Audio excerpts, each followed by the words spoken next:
To what extent is the IRGC and the Iranian leadership willing to accept getting a good thing out of him? Uh, since I think that the main thing that would stop him from doing so is the public perception that he has been like humiliated and defeated.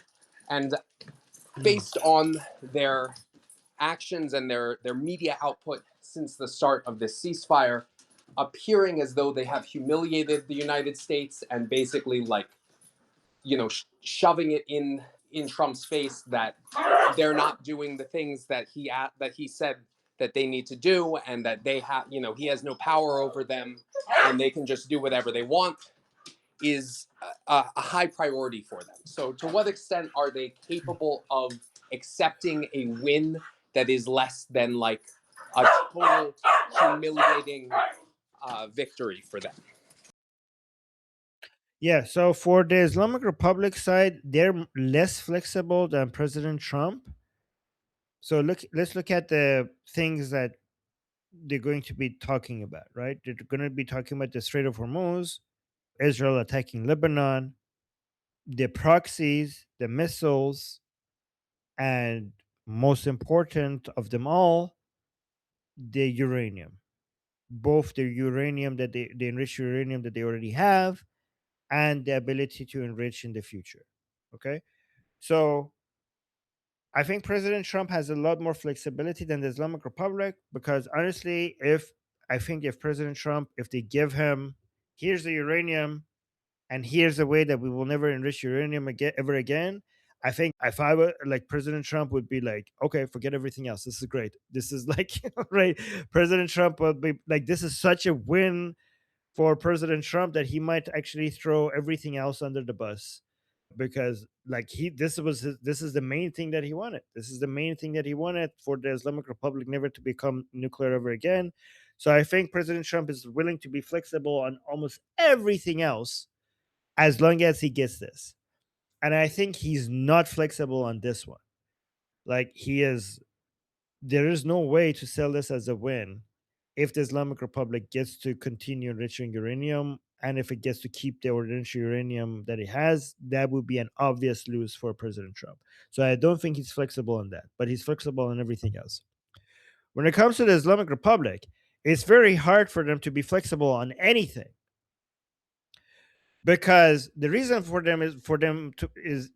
why it's hard for them to be flexible on anything is because capitulating on anything to their followers would be, but why? We were winning. We were winning on all fronts. Like you said so. All right. But why do we have to why do we have to give up anything? In fact, if anything, we want to not give up on anything and continue to fight, because why do we even want a ceasefire? We should have gone all the way until either Bibi is dead or Trump is dead. Given that they killed the given that they killed Ali Khamenei, the only acceptable result from all of this is at least one of these two people have to die. Like, and we're not going to stop until that happens, because they killed our supreme leader, so something equally bad needs to happen to them from their perspective. And for you to give Americans anything, including the Strait of Hormuz, accepting Israel to keep fighting Hezbollah in Lebanon, reducing the range of the missiles, forget about talking about the enriched uranium. Like that is like if they give that up, that would be over. Like if tomorrow the news comes out Ghalibaf gave up the enriched uranium, like I don't even like we don't even need to kill that guy. Like the regime supporters will probably kill that guy. Like that would make him an to them this is obvious a spy. This has been a Zionist spy. This has been the spy that we've been looking for, because they're convinced that somebody in higher ups of the Islamic Republic is the spy. So we're like, oh, we found him. It's Ghalibaf. Execute him. Right? So I just don't know. Like, I just don't know what Ghalibaf is going to give to the Americans that will not be seen as an absolute betrayal by the pro-regime people. Like, what can you even offer? Like, can somebody here put yourself in Ghalibaf positions and tell me, like, what are you going to give Trump? That this is why I think Ghalibaf is just like, just let's just see if we could live another 24 hours. Like, I don't see what the long term plan is. I think they have 24-hour or 48-hour plans to just like, let's just, we call in Persian, we call it as insatun be unsatun faraja. Basically meaning, if I could just make it to the next destination, I don't care about the long term. I can't afford to think about the long term ramifications of this. Right now, we need to just put out this fire right in front of us, right? But I think the only solution that if I was Ghalibaf, I would just go meet with the Americans and would like just guarantee that nothing I'm saying is being recorded, and I'm going to be telling them, listen, guys, I'm in a tough situation. I want to give you whatever you want. I just need to be able to give some victory narrative to back home, so that they don't kill me. Right? You need to help me out. I would be like, I would like, if I was Ghalibaf, I would be like, listen, I'm begging you, okay? I will give you all the uranium. I will give you whatever you want. Just somehow make this out. Help me help you, okay? If I was Ghalibaf, I would be telling I would be telling JD West, like, help me help you. Figure out how I could give you everything you want, but help me sell this as somehow a victory to these retards that we have created in the past 47 years. Okay. And I don't know what how if you were like Zach, if you were one of the Americans, what would you do? Like, what would you how could you give Ghalibaf a win to take home while also getting something that you could show that you got out of Ghalibaf? It's really hard. Do you have any answers to this? Because I'm starting to feel bad for Ghalibaf. Not really well. Okay. Okay. Oh, Zach is occupied. I think a lot of it depends on like the whole thing with the tolls on the Strait of Hormuz is a crazy thing that, like, if they were to actually get that, and Trump's a pretty unconventional guy, so we're getting to the dogs into the park. They're going crazy. So I'll have to return to. Okay, here's I have a plan. Ghalibaf, if you're watching, this is what I would do. Okay, if I was Ghalibaf, I would be like, listen, guys, I'm actually not in control. I can't give you the things you want, but I have something else. This is how you kill Vahidi. This is how you kill. This is where Vahidi is hiding. This is where this is where Abdullahi is hiding.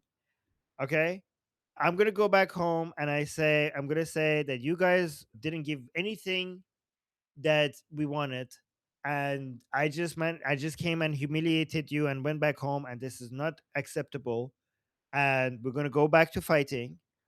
But when I go back to Iran, I'm going to dig as much information for you guys that you want, and I'm gonna keep feeding you information, and you just give me a way out. Okay, I want this many million.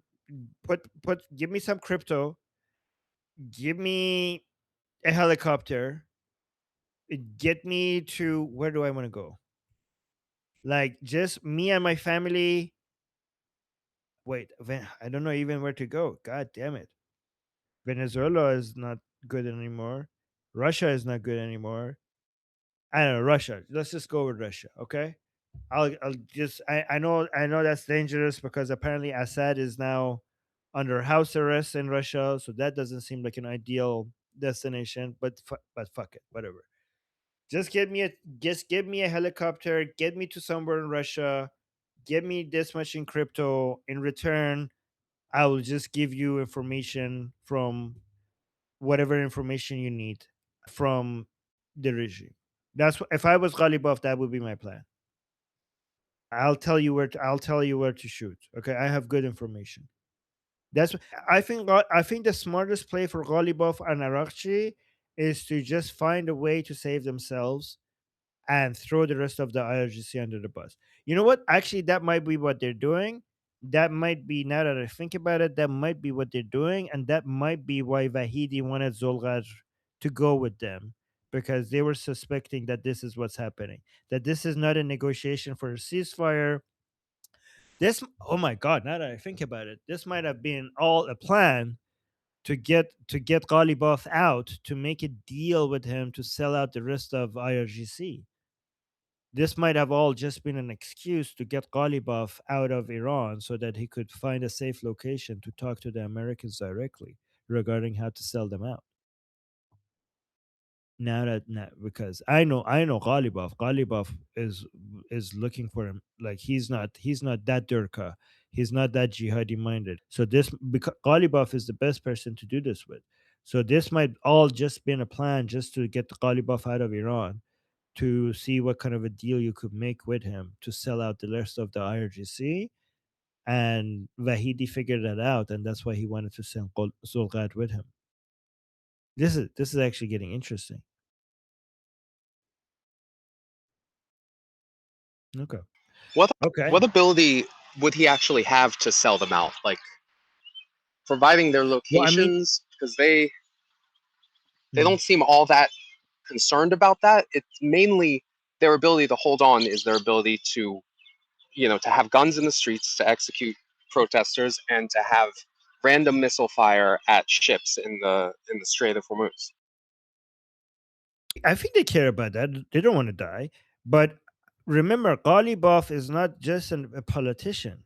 Ghalibaf was part of IRGC. He was part of the armed forces. He was a very significant part of IRGC.